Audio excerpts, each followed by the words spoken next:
outside and just stared at the stars. I mean, really, just like stared at the stars. Have you ever gone out and you just lay down on your back in the grass and you just watch just for hours, just like staring and watching the stars as they go by across the sky, circling? Have you ever wondered where they came from and why they're there, or what they're made out of, or I don't know, anything about them? You stare up there and wonder, and it just kind of, you just sit there and watch. But if you have, you're not the first to have done that. It's people of all ages have looked at the sky and just kind of wondered where they came from and what they're doing there. And it's kind of, you know, in a time now where everything is so busy and uptight, it's really relaxing just to go outside and watch. And as you go outside and watch, one thing I love to do is think about others who have done that, and how, you know, everyone has gone out, and there's a connection between you and everyone else in the world, both those who have lived before and those that live now, because you're looking at the same stars. There's something that's constant throughout time and throughout the world is always the stars. And it's kind of a fun thought. And one of the people I like to think about are the ancient Greeks.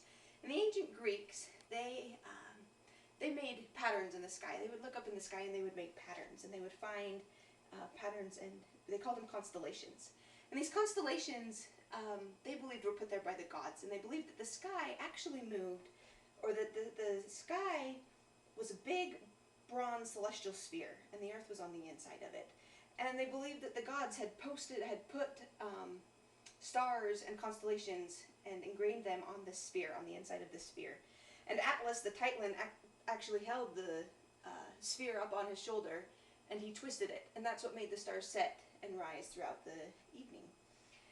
And they believed that these constellations actually told stories of some of their heroes, and the gods had put them there so that these heroes would be remembered for all time.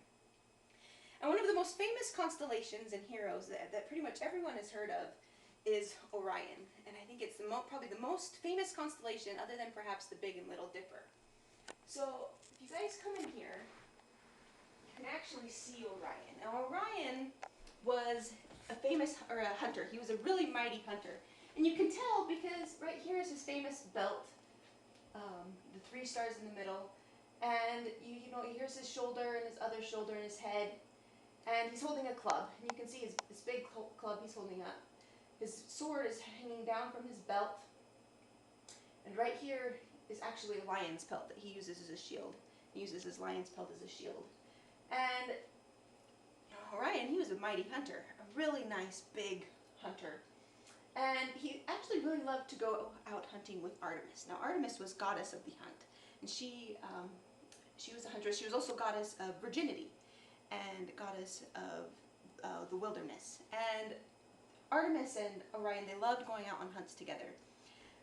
And Artemis's twin brother, Apollo, actually was watching them and noticed how they really were starting to kind of like each other. And Apollo knew that his sister was goddess of virginity, and he started to get a little bit worried that Orion might take that away from her.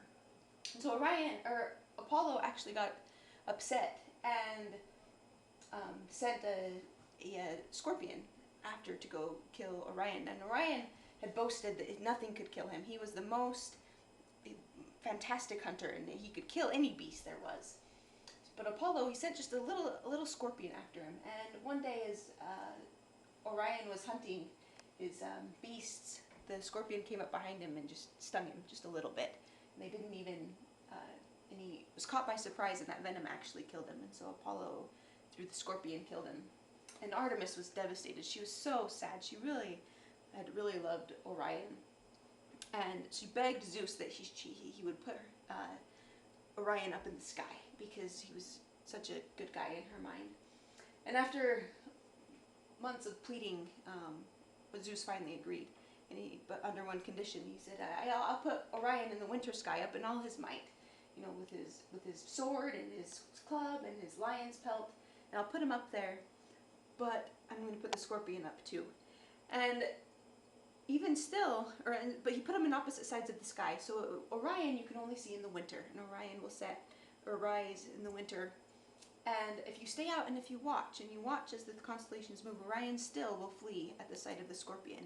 And as Orion sets, come spring, it's the same time that the Scorpion will rise in the east in the springtime, and then the Scorpion will last through the summer. And so even still, the constellations will tell these stories, and as you watch as they rise and set, and you can make that connection back with the Greeks.